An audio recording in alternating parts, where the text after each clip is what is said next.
notre pays produit suffisamment de quoi nous nourrir. Nous pouvons dépasser même notre production, malheureusement. Par manque d'organisation, nous sommes encore obligés de tendre la main pour demander des aides alimentaires. Ces aides alimentaires qui nous bloquent, qui nous inspirent, qui installent dans nos esprits cette habitude, ces réflexes de mendiants, d'assister. 1983, en Haute-Volta, Thomas Sankara est porté au pouvoir par un coup d'État avec le soutien d'une des populations les plus pauvres de la planète. Derrière une tenue de militaire et un discours marxisant, l'Afrique se découvre un chef d'État jeune, dynamique et innovant qui met ses idées avant-gardistes au service de ses concitoyens. Thomas Sankara rebaptise son pays le Burkina Faso, qui signifie littéralement le pays des hommes intègres. Il y en a qui demandent mais où se trouve l'impérialisme. L'impérialisme, regardez dans vos assiettes, quand vous mangez les grains de riz, de maïs, de mil importés, c'est ça l'impérialisme, n'allez pas plus loin. Peu à peu, Sankara sort le pays de la misère, parvient à l'autosuffisance alimentaire, mais se heurte à la France, qui veut garder le contrôle de ses anciennes colonies, et cherche par tous les moyens à éviter que les idées de Thomas Sankara ne se propagent dans l'ensemble de la région. La France ne comprend pas l'Afrique. Et il est grand temps qu'elle la comprenne. Qui ici ne souhaite pas que la dette soit purement et simplement effacée? Celui qui ne le souhaite pas, il peut sortir, prendre son avion et aller tout de suite à la Banque mondiale, payer. Tous nous souhaitons. Thomas Sankara est attaqué par ceux qui, au nord comme au sud de la planète, profitent financièrement d'une Afrique en retard. Il sera trahi par son plus proche collaborateur, Blaise Compaoré, soutenu par des puissances étrangères. Assassiné pour ses idées, Thomas Sankara est devenu pour la jeunesse africaine d'aujourd'hui le Tché africain. Pour le grand combat patriotique, pour l'avenir radieux de notre pays, la patrie ou la mort, nous vaincrons.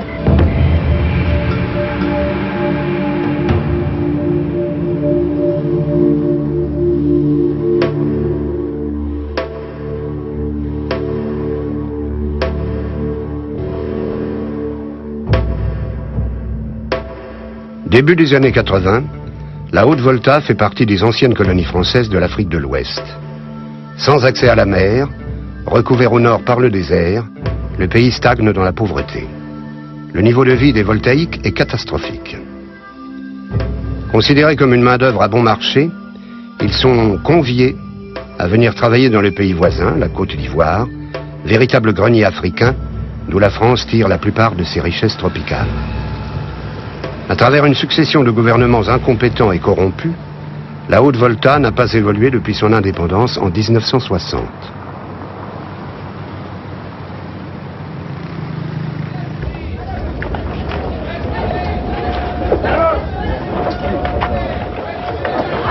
Contrairement à la plupart des chefs d'État africains qui vident les maigres richesses de leur pays pour se remplir les poches, Sankara entreprend une série de mesures inédites sur le continent. Il commence par nettoyer le pouvoir de tous ses abus. Il baisse son salaire de chef d'État, celui des ministres, ainsi que des hauts fonctionnaires et remplace les Mercedes de fonction par des voitures plus modestes. Les membres du gouvernement voient tous leurs privilèges annulés. Tous les ministres étaient censés voyager en deuxième classe parce que Thomas avait dit vous êtes en première classe ou en deuxième classe. Quand l'avion atterrit, vous atterrissez en même temps. Quand il décolle, vous décollez en même temps. Donc ce n'est pas la peine de gaspiller l'argent du pauvre contribuable à s'offrir la première classe pour avoir le plaisir de boire du champagne en première classe et autres.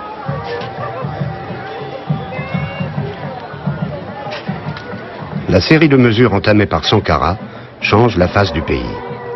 Pour créer un État plus juste, il se donne les coups des franches en s'appuyant sur un programme strict dans lequel les syndicats et partis d'opposition sont interdits. Il met fin à l'impôt colonial et remet en question le pouvoir féodal des chefs traditionnels sur les paysans.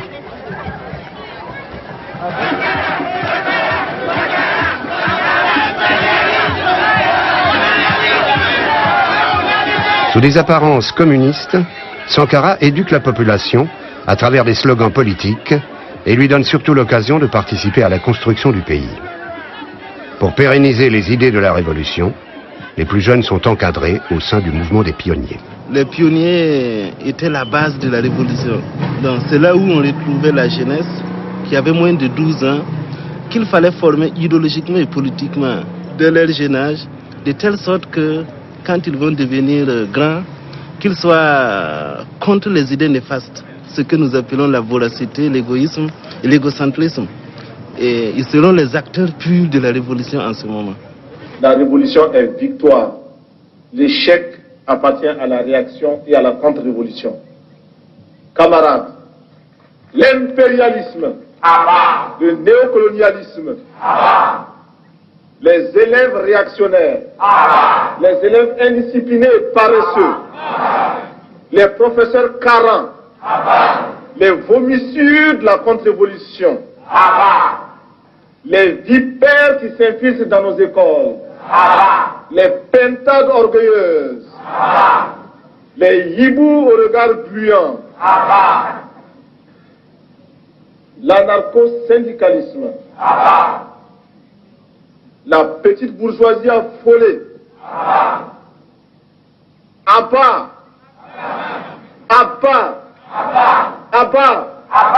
merci camarades.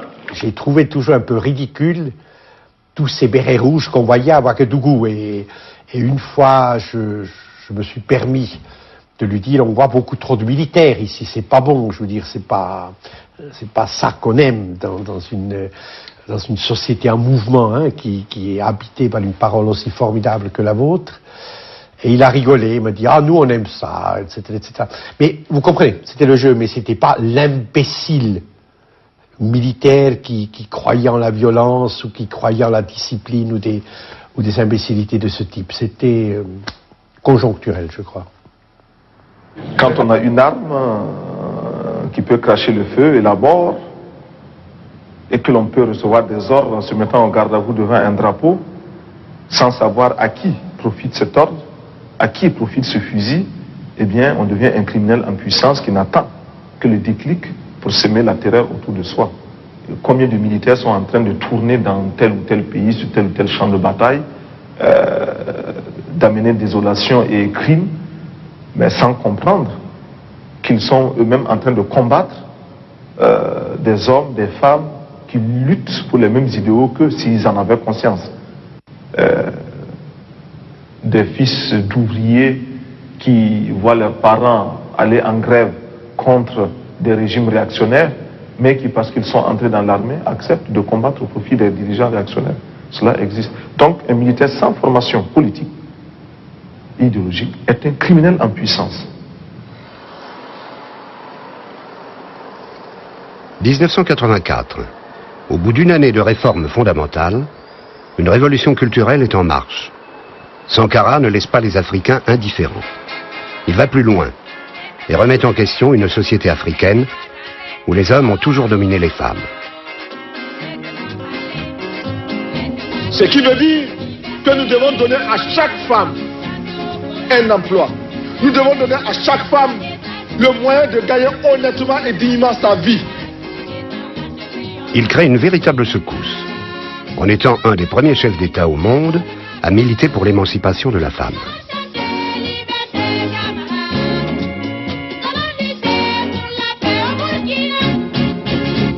Dans les établissements, comment constatons l'émancipation des filles?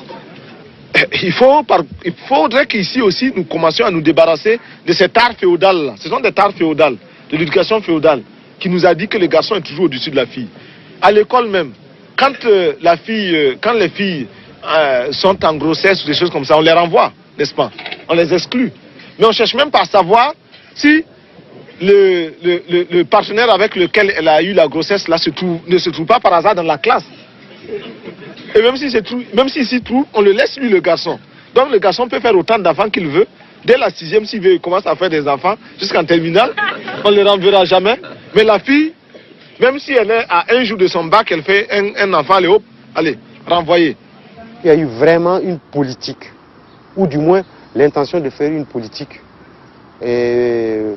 pour ramener la femme à un être humain dans la société traditionnelle au Burkina Faso, où certaines traditions sont encore très fortes, comme le mariage forcé, l'excision, et le fait que dans le couple, ce soit l'homme qui soit le commandant dans la famille. Toutes ces choses-là ont été remises en cause et il y a des pratiques vraiment rétrogrades qui ont été combattues. C'est à la faveur de la révolution que nous avons constaté des femmes engagées aux côtés des hommes avec l'avènement de la formation militaire, où on a vu beaucoup de femmes s'engager. Elles étaient à mesure de faire ce que les hommes pouvaient faire, de manipuler une arme, de marcher au pas, de porter les mêmes tenues que les hommes.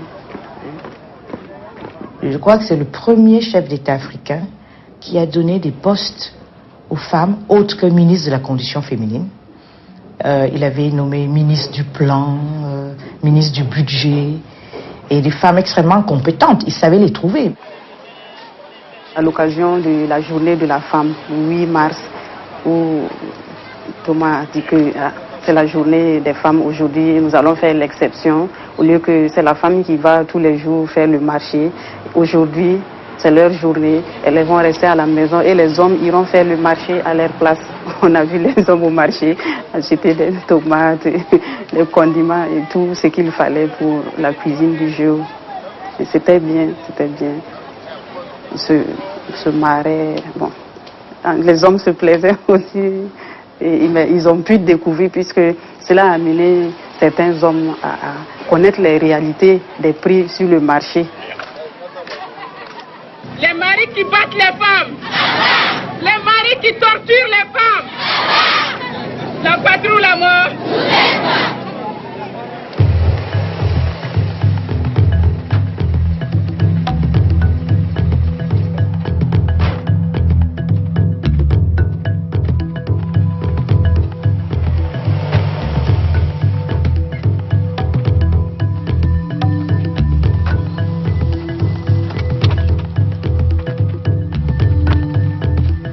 Contrairement aux autres chefs d'État qui ne tiennent pas leurs promesses, Sankara se met au travail. Il entreprend de grandes manœuvres pour sortir le pays de sa situation. Il faut loger, nourrir et soigner le peuple. Telles sont les priorités. À une époque où les maladies déciment les Africains, Sankara met en place l'opération Vaccination Commando, qui éradique la polio, la rougeole et la méningite. 2,5 millions de Burkinabés sont vaccinés en une semaine. L'Organisation mondiale de la santé, peu habituée à une telle réussite sur le continent africain, félicite Thomas Sankara.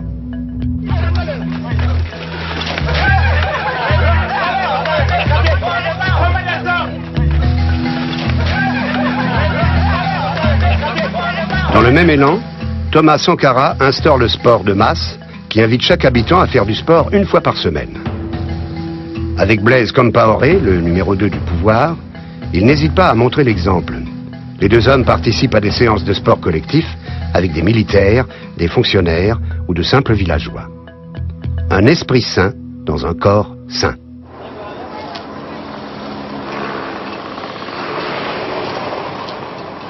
Avec l'appui des Burkinabés, Sankara entame une série de travaux colossaux.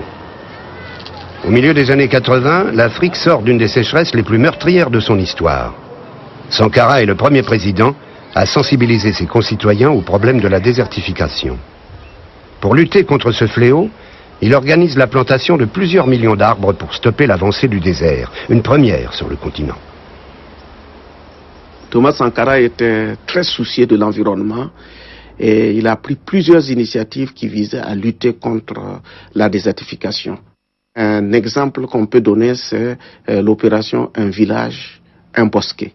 Il s'agissait au niveau de chaque village que les jeunes puissent réaliser un bosquet qui marquerait en même temps leur volonté, disons, d'arrêter, disons, la désertification, de créer le réflexe de reboiser partout où c'est possible de manière à réduire, disons, les effets néfastes et développer d'une manière générale un réflexe de protection de l'environnement. Dans les villes où la population s'abritait dans des taudis, Thomas Sankara lance la construction de logements sociaux et réhabilite les autres quartiers. Il faut aussi aider économiquement la campagne. Alors qu'il est toujours difficile de se déplacer sur un continent où les populations rurales sont oubliées, Sankara désenclave toutes les régions du pays via des projets de routes et de chemins de fer. Il lance ce qu'il dénomme la bataille du rail, la construction d'une ligne qui doit relier Ouagadougou aux mines de manganèse situées au nord du pays à plusieurs centaines de kilomètres. C'est un travail titanesque et le soutien de la coopération se fait attendre. Pour Sankara, c'est l'occasion donnée aux Burkinabés de retrousser les manches. Il n'est plus question de laisser les entreprises étrangères construire le pays. Nous n'avions pas d'argent à l'époque. Alors qu'est-ce qu'on a fait? Nous avions les bras valides, nous avons toute la population qui s'est engagée. Et puis bon, les gens ont posé à main nue et les différents rails. Et c'est comme ça qu'on a fait un certain nombre de kilomètres. Sankara est persuadé qu'il faut utiliser prioritairement les ressources du pays afin de ne plus dépendre des importations. Les projets de Sankara, c'était essentiellement de rendre le Burkina un peu autonome, de lui redonner une forme d'autonomie. Donc, il a appris à ses compatriotes et à l'ensemble des Africains à utiliser les produits du cru, les produits du pays. Notre pays produit suffisamment de quoi nous nourrir. Nous pouvons dépasser même notre production, malheureusement. Par manque d'organisation, nous sommes encore obligés de tendre la main pour demander des aides alimentaires. Ces aides alimentaires qui nous bloquent, qui nous inspirent, qui installent dans nos esprits cette habitude, ces réflexes de mendiants, d'assister. Nous devons mettre de côté ces aides par notre grande production. Il faut réussir à produire plus. Produire plus. Produire plus parce que il est normal que celui qui vous donne à manger vous dicte également ses volontés. Ne consommons que ce que nous contrôlons.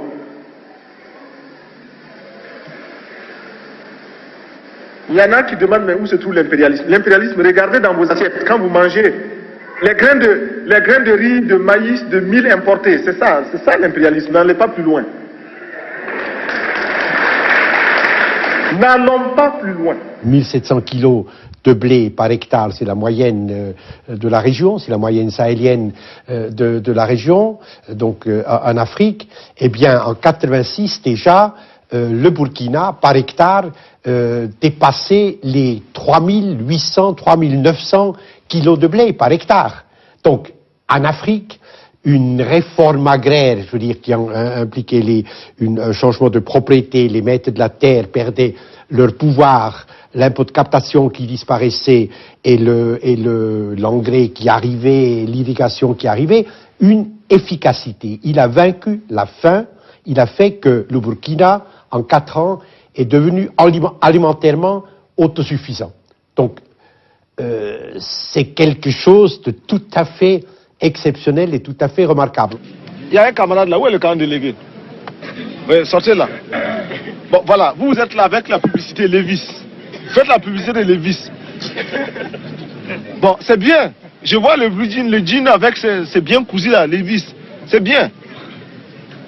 Mais ça c'est américain, ouais, même c'est marqué en bas, San Francisco. C'est écrit San Francisco. Qu'est-ce que vous voulez qu'on fasse? Comment on va nationaliser? Comment on va faire? L'autre là-bas qui est venu poser la question là. Harvard. Travaille dans quoi? Ouais, formaldehyde. Formaldehyde, voilà. Mais ça veut dire quoi? Mais ici à Kayana, vous croyez qu'il n'y a pas de tisserand pour faire comme ça? Pour relancer la production du coton local, il lance la mode du faso d'Anfani. habit traditionnel que tout fonctionnaire de l'État a le devoir de porter. Il y avait eu donc cette politique-là qui exigeait que les fonctionnaires de l'État consomment burkinabé et que les gens dans les services soient habillés par ces tenues-là qui sont donc faites à base du coton, teints par des artisans burkinabés, tissés par des artisans burkinabés, cousus par des artisans burkinabés. Ce qui se passait, c'est que la plupart des gens allaient au service en tenue occidentale, hein, mais avaient dans un sachet cette tenue traditionnelle-là. Parce qu'il est bien connu que Thomas Sankara faisait des visites impromptues dans les ministères et les services. Et lorsque le bruit courait dans les couloirs que Sankara était là, tout le monde mettait très très vite cette tenue-là. Et donc cette tenue-là s'appelait Sankara arrive.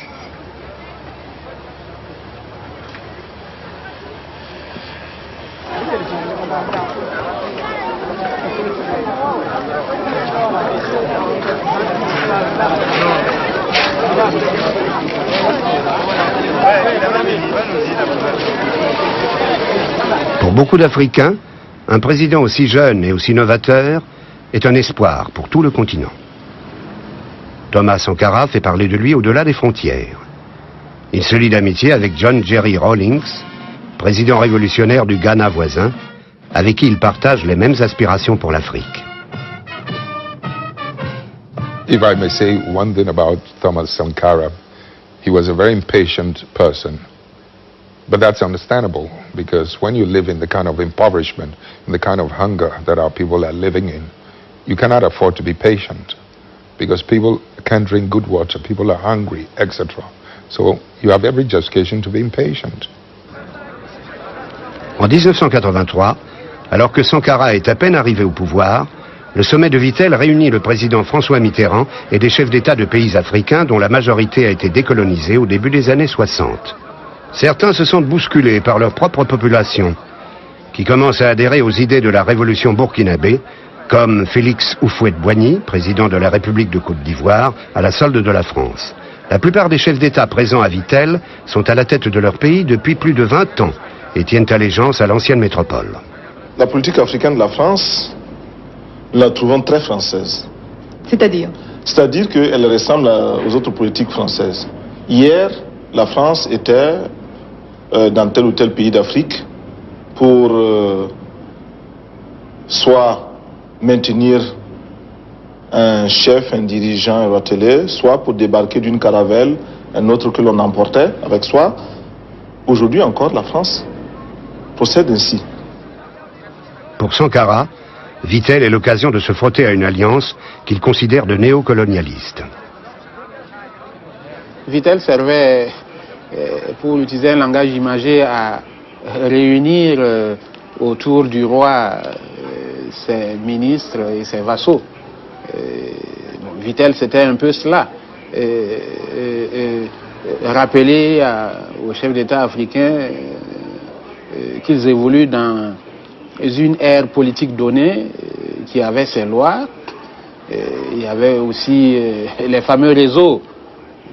Réseau FOCA, réseau ceci, réseau cela, bon, les sous-réseaux, les réseaux, et bon, on pouvait faire et défaire les chefs d'État, on pouvait provoquer des grèves qui conduisaient à leur chute dès lors que les budgets des États africains sont alimentés parfois à 50-60% par l'ancienne métropole.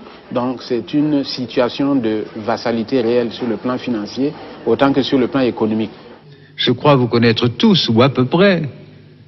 Je sais où se dirige votre idéal, quels sont vos choix idéologiques, quelles sont vos amitiés, vos alliances. Et vous avez bien le droit d'avoir une conception différente du monde. Mais moi, je vous dis, en engageant que moi, que je pense qu'il ne serait pas bon que tout conflit ou toute difficulté sur la surface de la planète devienne un élément supplémentaire d'une crise Est-Ouest. But the disintegration, the balkanization of the continent created a very complex situation for us. We found ourselves in a crossfire between the East and the West. You know, in a very complex situation that made it very difficult for us to even be Africans. You know, your survival depended on alignment with the East or the West and things like that, but not on your Africanness. Julia Ficatier du journal La Croix. Ma question s'adresse au capitaine Sankara. Je voudrais savoir qu'est-ce que vous avez été chercher à Moscou et à Cuba dernièrement, parce que vos voyages posent aussi question à la France, mais aux pays voisins comme la Côte d'Ivoire. Bon, j'ai été à Moscou, j'ai été à Cuba et ailleurs aussi. Je n'ai pas seulement été dans ces pays-là, parce que nous entretenons d'excellentes relations avec ces pays, avec les dirigeants de ces pays. Nous avons des projets qui nous paraissent extrêmement importants pour notre développement. Nous recherchons des partenaires. Si un pays plus proche peut nous éviter un long déplacement jusqu'à Moscou, nous ne voyons absolument aucun inconvénient. Personne ne m'a offert une aide que j'ai refusée. Je ne crois pas. Il me manque seulement un Concorde, parce qu'il y en a qui ont les moyens, c'est tout. Quand Thomas Sankara rencontrait les autres chefs d'État, il ne se considérait pas comme un dieu et il ne les considérait pas non plus comme Dieu.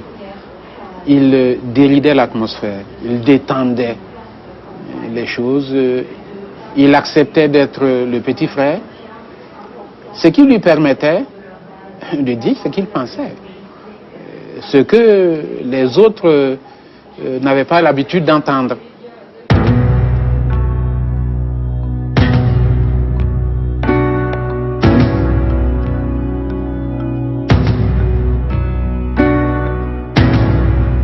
Sommet de l'OUA, Organisation de l'Unité africaine. Thomas Sankara prend à partie les autres chefs d'État. Ses propos portent sur les problèmes comme la dette, qui touche l'ensemble des pays du tiers-monde, dont les intérêts viennent d'être fortement augmentés. Son discours pointe aussi du doigt tous les dirigeants qui, au nom d'un système de domination nord-sud, avilissent leur peuple tout en s'enrichissant personnellement. Je voudrais que notre conférence adopte la nécessité de dire clairement que nous ne pouvons pas payer la dette. Non pas dans un esprit belliqueux, belliciste. Ceci pour éviter que nous n'allions individuellement nous faire assassiner. Si le Burkina Faso tout seul refuse de payer la dette, je ne serai pas là à la prochaine conférence. Par contre, avec le soutien de tous, dont j'ai besoin, et quand nous disons que la dette ne saurait être payée, ce n'est point que nous sommes contre la morale, la dignité, le respect de la parole. Parce que nous estimons que nous n'avons pas la même morale que les autres. Entre le riche et le pauvre, il n'y a pas la même morale. La Bible, le Coran, ne peut pas servir de la même manière celui qui exploite le peuple et celui qui est exploité. Il faudrait alors qu'il y ait 2 éditions de la Bible et 2 éditions du Coran.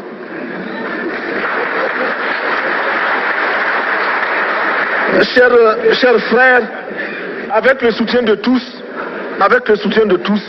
nous pourrons faire de la paix chez nous. Nous pourrons également utiliser ces immenses potentialités pour développer l'Afrique, parce que notre sous-sol sont riches. Nous avons suffisamment de bras et nous avons un marché immense, très vaste, du nord au sud, de l'est à l'ouest. Nous avons suffisamment de capacités intellectuelles pour créer, ou tout au moins prendre la technologie et la science partout où nous pourrons les trouver. Monsieur le Président, faisons en sorte que nous mettions au point ce front uni d'Addis Abeba contre la dette. Faisons en sorte que ce soit à partir d'Addis Abeba que nous décidions de limiter la course aux armements entre pays faibles et pauvres. Les gourdins et les coutelas que nous achetons sont inutiles. Faisons en sorte également que le marché africain soit le marché des Africains. Produire en Afrique, transformer en Afrique et consommer en Afrique.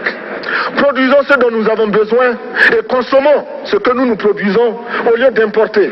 Le Burkina Faso est venu vous exposer ici la cotonnade produite au Burkina Faso, tissée au Burkina Faso, cousue au Burkina Faso pour habiller les Burkinabés.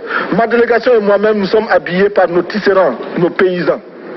Il n'y a pas un seul fil qui vienne de l'Europe ou de l'Amérique. Je ne fais pas un défilé de mode, mais je voudrais simplement dire que nous devons accepter de vivre africain. C'est la seule façon de vivre libre et de vivre digne. Je vous remercie, Monsieur le Président. La patrie ou la mort, nous vaincrons.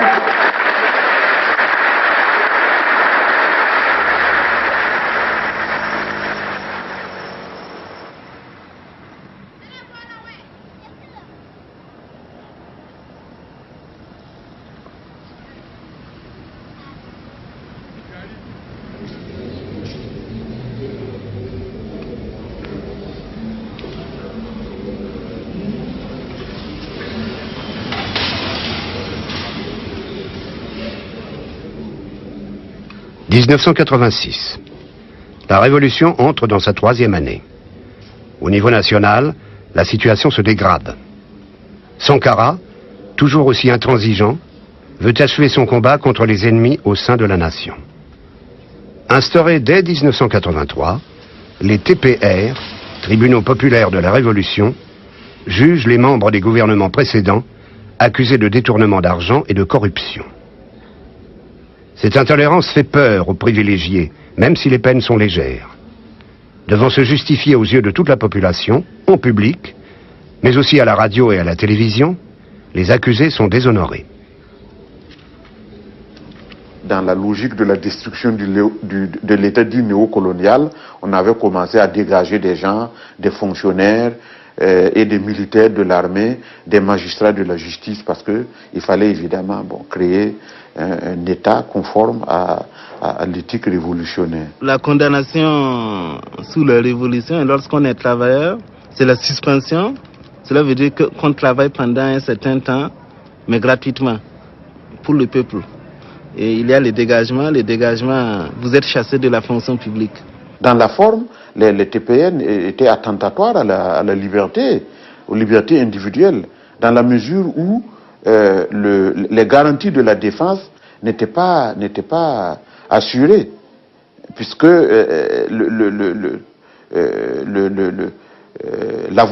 il n'était pas possible de se faire assister par un avocat.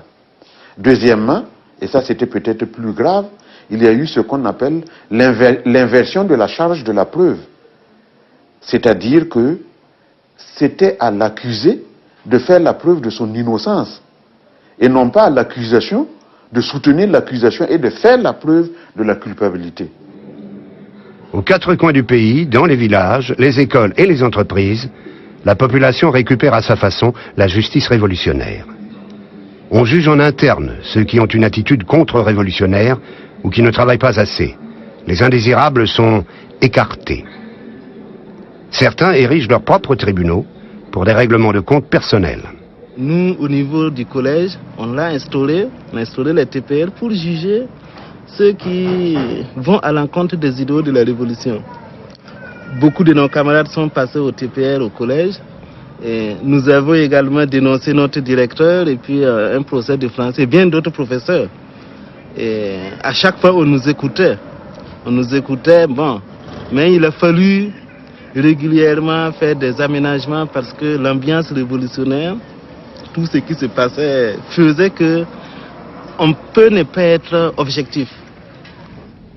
La révolution commence à pointer ses limites. L'interdiction des syndicats et des partis d'opposition empoisonne l'existence de certains, dont un grand nombre d'enseignants qui s'associent et organisent une grève. Coincé dans son modèle politique, Sankara ne fait pas de concessions et ordonne le licenciement des grévistes. Une des premières grèves qui a été réprimée, c'était la grève des enseignants. Les enseignants du primaire. Résultat, il y a eu, je crois, à l'époque, près de 1200 ou 1400 instituteurs qui ont été chassés de leur travail. Bon, dans un pays déjà où le nombre d'enseignants est très limité par rapport aux besoins du pays, donc tout d'un coup, 1400 enseignants se retrouvent sur la touche. Pour suppléer à ce manque, je me rappelle à l'époque, on avait recruté des gens qu'on a appelés enseignants révolutionnaires. Donc le tout venant qui avait besoin d'enseigner, il se présentait, il avait une formation en 10 jours, il allait prendre un poste d'enseignant en tant qu'enseignant révolutionnaire. Mais nous avons approuvé, nous avons estimé où on est dans la révolution, où on n'est pas dans la révolution. Si on est dans la révolution, on n'a pas le droit de gréver. On a les assemblées générales, on a beaucoup d'instances où on peut s'exprimer.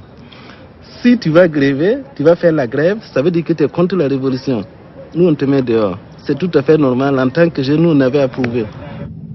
Les enseignants sont remplacés par de jeunes diplômés sans la moindre expérience. Le résultat est catastrophique. Pourtant, depuis son arrivée au pouvoir, Sankara pense à la formation des populations. La patrie ou la mort, nous vaincrons. La patrie ou la mort, nous vaincrons.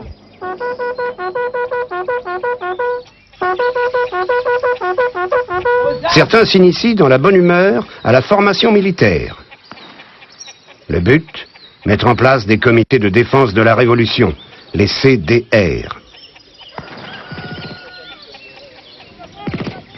Ils ont été créés pour canaliser tout cet enthousiasme populaire, pour faciliter la participation de l'ensemble des masses populaires à la construction révolutionnaire. Dès qu'on faisait la formation militaire, on était affecté à des tâches de sécurité. Ça permettait de porter une arme, une Kalachnikov, et donc d'avoir une tenue militaire. Et tout le monde sait quel succès a eu le film de Rambo dans les années 80 en Afrique.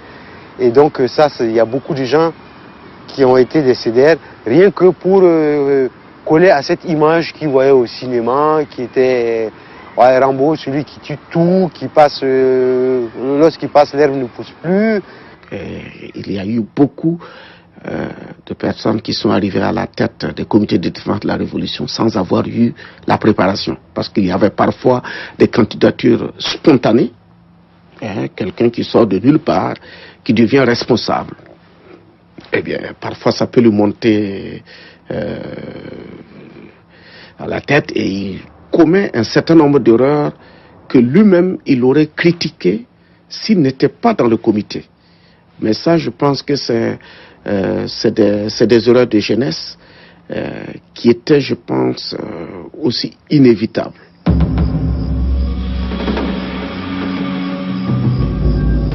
Un ras-le-bol se fait sentir au sein de la population.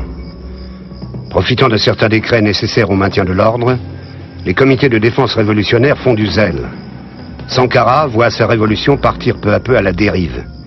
Il est accusé de ne pas savoir déléguer.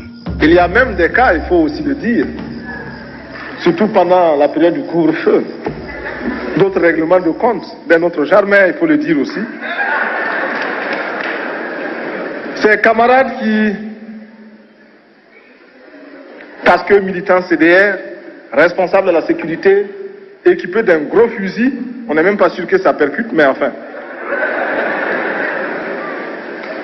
À l'heure où le couvre-feu était à 19h, à 19h moins 10, il se pointe chez la camarade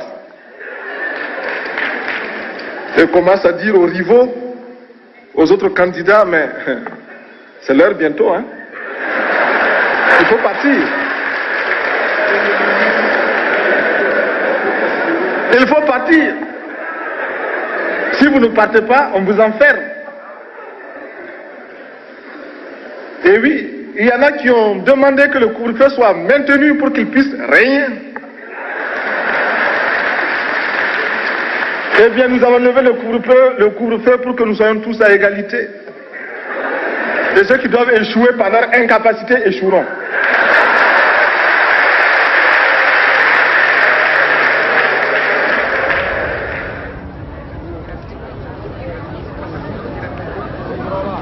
Monsieur le Président, bienvenue au Burkina Faso. Fin 1986, Thomas Sankara accueille François Mitterrand à Ouagadougou et intensifie son implication dans les affaires internationales. Il bouscule de plus en plus l'équilibre néocolonialiste imposé dans la sous-région francophone.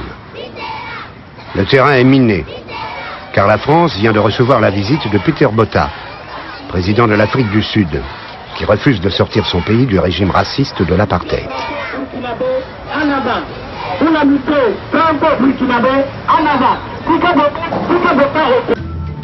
Les rapports entre Sankara et la France vont s'envenimer quand, après les élections législatives françaises de 1986, le président François Mitterrand doit partager le pouvoir avec la droite. Jacques Chirac, nommé Premier ministre, rappelle aux affaires africaines Jacques Foccart, célèbre monsieur Afrique de Gaulle, dont il revendique les idées néocolonialistes. C'est l'occasion pour la droite française de renouer le contact avec les présidents de son réseau et de reprendre le dessus dans la gestion des affaires africaines. Félix Houphouët-Boigny, le président ivoirien, digne représentant de cette coopération France-Afrique, instrumentalisé par le réseau de Foccart, voit venir l'occasion de se débarrasser de la révolution burkinabé. Et l'homme qui était chargé du lien, du contact avec le président Houphouët-Boigny, c'était Blaise Compaoré. Et il est apparu assez rapidement que c'était son dauphin. Il n'aimait pas du tout Sankara, qui était un homme incontrôlable, imprévisible, dans un pays où il y avait quand même, avec lequel ils avaient beaucoup de liens de subordination, certes, puisqu'ils considéraient que les Burkinabés, à l'époque les Voltaïques, étaient là pour travailler pour les Ivoiriens, mais raison de plus pour contrôler un peu la situation là-bas et avoir son homme à Ouaga. Et donc, il était clair qu'il avait désigné déjà Blaise, et c'est même lui qui lui a présenté son épouse actuelle. Et donc, Blaise lui doit beaucoup.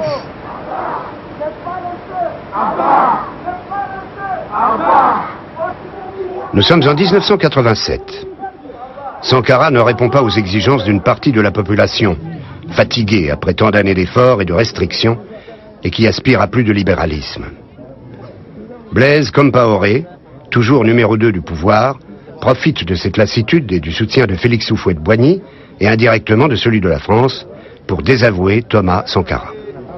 Le régime, à cette phase-là, déjà, était assez impopulaire, était affaibli, et à l'intérieur, ça a accru les dissensions internes.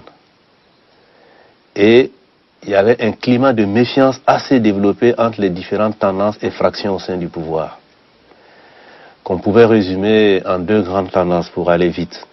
Il y avait le clan de Thomas Sankara et il y avait le clan de Blaise Compaoré qui, par ailleurs, lui, il détenait quand même l'essentiel du pouvoir militaire. Le cercle d'amis de Thomas Sankara se restreint. Selon le capitaine Boukari Kaboré, un de ses derniers et plus fidèles partisans, Blaise Compaoré est de plus en plus impatient de prendre le pouvoir.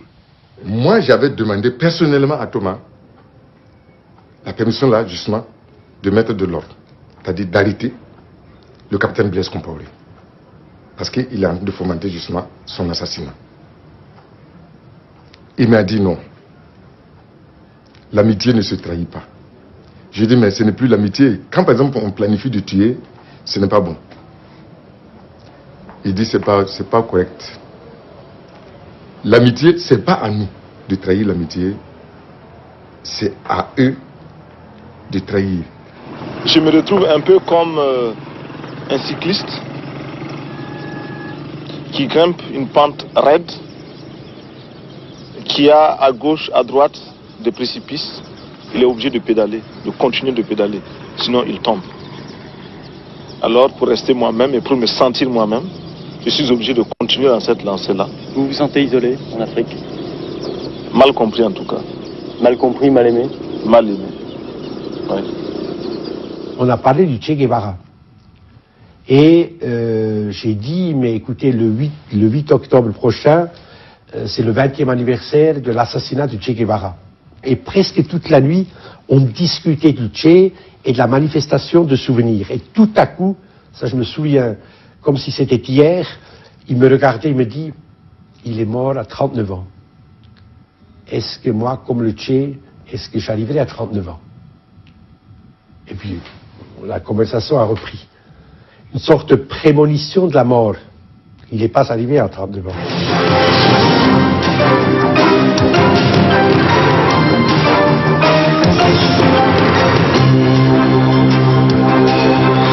L'Afrique, à nouveau secouée par le démon du coup d'État. La nouvelle a été confirmée ce matin à Ouagadougou. Thomas Sankara, ancien chef d'État du Burkina Faso, l'ancienne Haute-Volta, a été tué hier lors de l'attaque du palais présidentiel. Thomas Sankara, un président pas tout à fait comme les autres. Le 15 octobre 1987, Thomas Sankara est surpris en pleine réunion avec une douzaine de collaborateurs. Des éléments de la garde rapprochée de Blaise Compaoré débarquent et tirent. De son corps, il ne reste plus que des débris. Il est enterré dans la nuit, à la va-vite, comme un chien.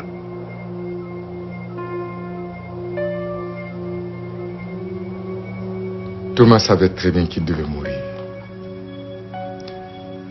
Et je pense qu'il a accepté le suicide parce que quelque part aussi, ça fait une grandeur. Et une fois encore, je viens pour dire que c'est un grand homme. Ceux qui sont contre lui, ils peuvent au moins accepter ça. Parce que un homme qui accepte de mourir pour être plus grand, alors là, ça, il faut reconnaître en cette personne-là comme une valeur. C'est un journaliste français de l'AFP qui était à Yaoundé et il disait que c'est la première fois de sa vie qu'il circule dans la ville et il croise des gens en train de pleurer à grosses larmes. C'est-à-dire que tu croises une centaine de personnes comme ça, des dizaines de personnes dans la rue qui pleurent. Et quand on se renseigne, on dit non, ils viennent d'apprendre l'assassinat de Sankara. Donc c'est tout vous dire, c'est pas seulement le Burkina Faso qui a ressenti ça. Je crois que le Burkina Faso était mort les jours qui ont suivi, mais c'est toute l'Afrique. Dès le lendemain, Blaise Compaoré s'autoproclame président. Devant la presse internationale, il cherche à se disculper de la mort de son meilleur ami. Vous avez des regrets? D'avoir perdu un ami, bien sûr. Et un regret aussi qu'à un moment de sa vie, il ait pensé à nous liquider. Dommage. Ouais, c'est un peu...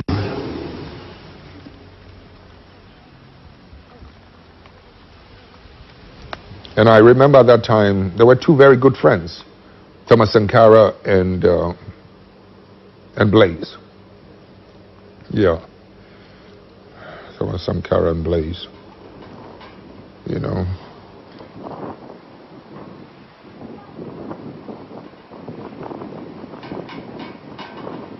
Blaise Compaoré reste insensible face à l'émotion de tout un continent.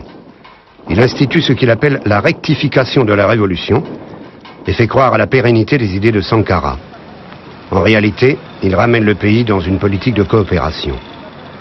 Les gouvernements français et ivoiriens le félicitent. L'image de Sankara est traînée dans la boue. On l'accuse à titre posthume de s'être enrichi sur le dos de la population. Sa famille est harcelée. On fouille leur maison en vain à la recherche de la moindre preuve d'enrichissement. Sankara est mort comme il a vécu, les poches vides. Il ne reste à la famille que quelques affaires personnelles, abandonnées dans sa chambre d'étudiant. Les archives officielles ont disparu. Les traces de son passage au pouvoir, méthodiquement effacées. Les grands hommes, dans une certaine mesure, irradient leur peuple, irradient leur époque, bien après leur départ, je veux dire bien après leur mort, parce que c'est quand vous avez perdu quelque chose que vous vous rendez compte de sa véritable valeur. C'est une des figures importantes au niveau du continent africain, qui continue d'être cité pour son exemplarité, pour son courage, pour son intégrité, pour sa créativité, pour son refus de l'afro-pessimisme d'une manière générale. Sankara est devenu moralement et spirituellement une sorte de maître étalon.